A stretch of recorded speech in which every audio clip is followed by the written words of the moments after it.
Welcome back to Zimist Coded. Have you ever typed or pasted text into Microsoft Word and suddenly you start seeing red lines everywhere? Yeah, those red underlines mean Word thinks something is misspelled. But here's the thing.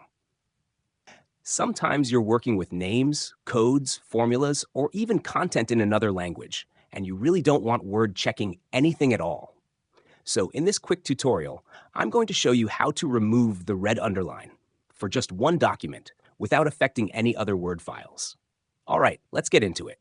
So I have this document here. It contains some French content, but my proofing language is set to English.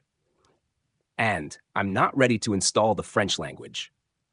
But at the same time, I don't want to keep seeing all these red and blue underlines. Now, I also have another document open, which has lots of blue underlines. But the change we're about to make should only affect this first document. All right, let's fix it. Make sure you're in the document you want to remove the underlines from. Now go to the Review tab on the ribbon, click on Language. Then from the drop-down, select Set Proofing Language. A window will appear. Make sure Current Document is selected. That part is very important. Now, look for the option that says Do Not Check Spelling or Grammar, and check it. Then click OK. And just like that, all the red and blue underlines disappear instantly. Simple and very effective.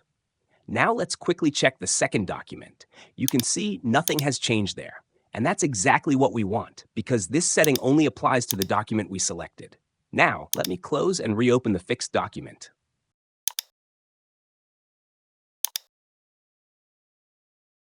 And as you can see, the red and blue underlines are still gone. Word even shows a message giving you the option to turn proofing back on in case you need it later. So this method is perfect when you want to disable spell check for just one document without affecting everything else.